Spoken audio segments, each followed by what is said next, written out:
Bien le bonjour mesdames et messieurs, aujourd'hui je vous propose 4 animés de cette saison que vous devez absolument regarder. Prenez place car nous, on est parti. On commence cette série avec Kaiju no Hachi, on va aller vite car c'est l'un des animés les plus attendus de cette saison. En gros, pour ceux n'ayant jamais entendu parler de cet animé, on suit l'histoire de Kafka Hibino dans une réalité alternative où des monstres existent et menacent la sécurité des habitants au Japon. On les appelle les kaiju. Depuis tout petit, notre protagoniste rêvait d'intégrer les forces de défense pour combattre ces terribles monstres. Cependant, il est inapte à la tâche, en d'autres termes, il est nul. Du coup, en attendant les prochains examens, il se charge de nettoyer les cadavres des monstres. Jusqu'au jour où une mystérieuse créature s'introduit dans son organisme et le métamorphose en une entité surpuissante mi-humaine et mi-kaiju. Son nouveau nom de code, Kaiju no Hachi, est maintenant mutant, ses capacités sont bien au-dessus d'un simple humain. Il va donc, on suppose, réussir l'examen d'entrée des forces de défense pour ainsi combattre ces monstres qui seront de plus en plus forts, on l'imagine. Bref, rien de plus à dire pour cet animé, ce sera de la baston, du développement de personnages, des rencontres, des pertes, peut-être on va passer par toutes les émotions, du coup vous pouvez d'ores et déjà commencer à visionner cet animé. Il est disponible sur Crunchyroll. Ok, on enchaîne avec Jellyfish Can Swim in the Night, on va suivre l'histoire de Mahiru, une jeune lycéenne banale. Enfant, elle dessinait sous le pseudonyme de Yoru Mitsuki. Son rêve était de devenir illustratrice. Hélas, à force de suivre l'opinion du monde qui l'entoure, elle a fini par se fondre dans la masse en oubliant peu à peu son rêve d'enfant. Cependant, une nuit un peu avant Halloween, dans les rues de Shibuya, elle fait la rencontre de la mystérieuse Kano Yamanochi. Et puis la vie fait qu'avec cette rencontre, ils se retrouvent à 4 au centre de l'intrigue de cet animé, tous ayant des passions différentes et essayant d'atteindre leurs rêves. Et c'est là que nous allons les suivre dans leurs aventures. Alors je vous avouerai que comme ça, on ne sait pas trop où l'animé veut en venir. Est-ce que ça va être une comédie ou un truc un peu plus sérieux?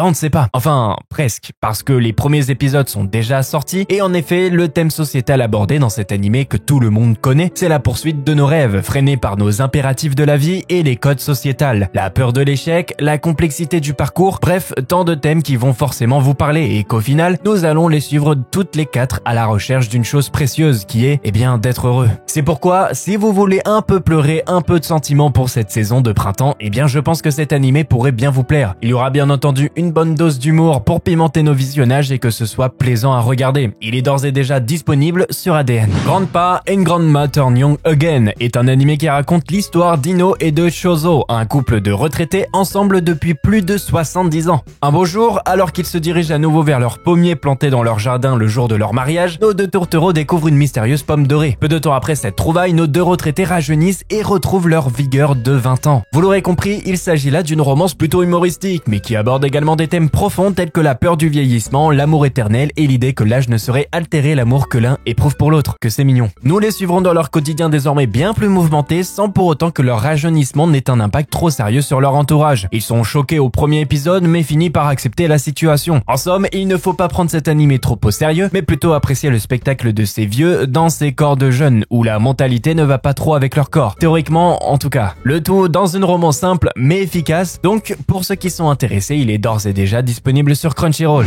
Ok, on finit avec 2 fables. Cet animé va raconter l'histoire d'un tueur en gage de génie. On explique même qu'il n'a jamais échoué une mission et que son identité n'a jamais été dévoilée encore à ce jour. Cependant, dû à son année passée plutôt mouvementée, il doit se faire petit et c'est pourquoi son commanditaire lui donne l'ordre de faire une pause et de vivre la vie d'un citoyen ordinaire pendant 1 an. Et que si Fable tuait ne serait-ce qu'une seule personne durant cette année sabbatique, il n'hésitera pas à tuer notre protagoniste et son taxi. Mais pour Fable, lui, qui pensait que ça allait être plutôt simple, il va vite se rendre compte que non, et que la tâche va être bien plus ardue. Pour cette arme humaine au tempérament imprévisible, entourée de criminels à la gâchette facile, c'est le contrat le plus difficile qui commence. Pour accomplir sa mission, il va aller dans la cachette du clan de Yakuza à Osaka. C'est ainsi qu'un génie du meurtre doit devenir un simple homme pendant 1 an. Comment va-t-il s'en sortir? Est-ce qu'il va réussir à tenir pendant 1 an? C'est tout l'intérêt de l'animé. Il y a moyen de se taper de bonnes barres de rire, même si je vous avouerai que quand ils parlent, on a l'impression qu'ils sont en ralenti. Ça fait un peu bizarre, voire même gênant durant les premiers épisodes. Mais bon, ça fait un peu partie des persos. Pas beaucoup de choses à dire en plus sur cet animé. Il y aura sûrement des moments de baston, des moments où se retenir à la tentation va être difficile. Et puis, on sait tous très bien que les événements ne vont pas lui faciliter la tâche. Pour ceux qui sont intéressés, il est disponible sur Disney+.